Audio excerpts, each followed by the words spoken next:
Hey, now everybody sit down and shut the fuck up. If you soft and scared hardcore shit, get the fuck out. If you came here for lies and cooning, get the fuck out. Class is now in session. Welcome to Boxing 101. So Boxing News 24 just released an article today, basically saying that Canelo's gonna fight 3 times in 2017, and the opponents can range anywhere from Danny Garcia, Kell Brook, Billy Joe Saunders, and David Lemieux. Now this can end up in two scenarios. Scenario one, he bites the bullet and faces tough opposition like David Lemieux or Billy Joe Saunders to prepare him for a middleweight clash with Triple G. Now, scenario two, he fights lesser competition, pulls a Danny Garcia, wastes time.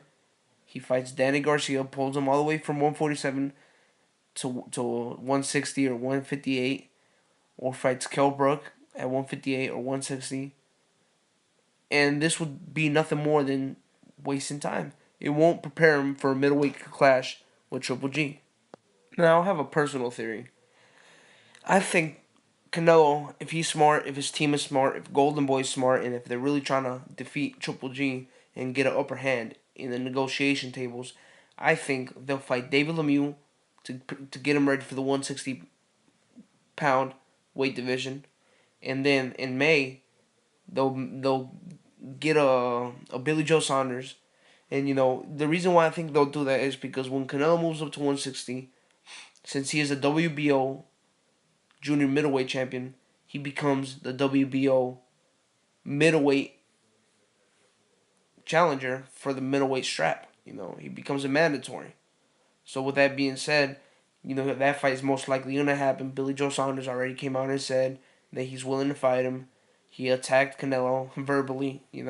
So I think that's what's gonna happen. Canelo's gonna take that belt, and Triple G is, since he wants to unify, he's gonna have to budge on the money, and he's gonna have to take a smaller purse. It already makes sense now that he's gonna take a smaller purse, and now when Canelo has a belt, it's gonna make more sense for Triple G to take a smaller side of the purse. It's just how boxing works, guys. Canelo's a bigger draw. Canelo has proven more. He has fought better opposition. So it's just, if Triple G wants to get in the limelight, if he wants to be that guy, he has to beat a Canelo, a Cotto, somebody notable, somebody with a name. On another topic, Fight Hub TV released a video of Danny Garcia's father bashing Keith Thurman.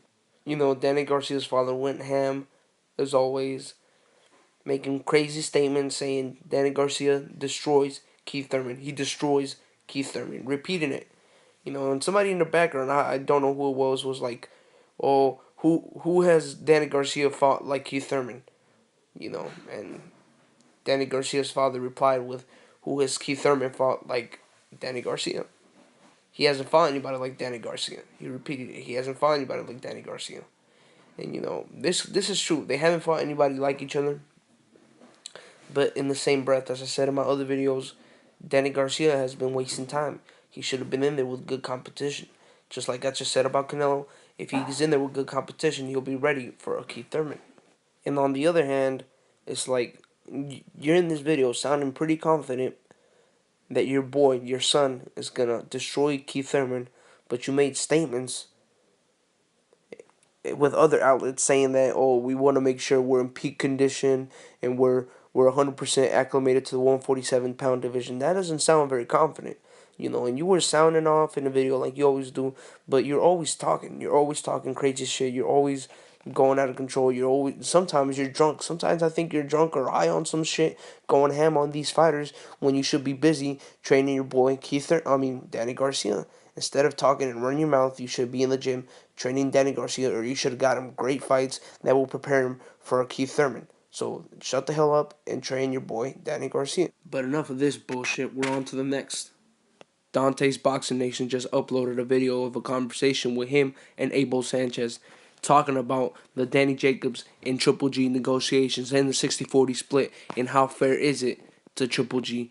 Abel Sanchez was talking about how it's ridiculous for Danny Jacobs to just come out of the blue, out of the woodworks, and ask for a 60-40 split when he hasn't earned his keep. And on the other hand, how Triple G, he was taking lesser paydays, making his defenses, He was working his way up to a stage where he is making now more money, and Danny Jacobs just comes up and asks for a purse that, again, he doesn't deserve. So there's some contradiction to his statements if you think about it. If you compare this to the Canelo negotiations, you could arguably say that it's the same thing. Canelo took lesser paydays with Mayweather, he took lesser paydays with Cotto, and now he's in a bigger stage. Why would he give 40% to Triple G when his pay-per-view sales haven't shown that superstardom that Canelo has?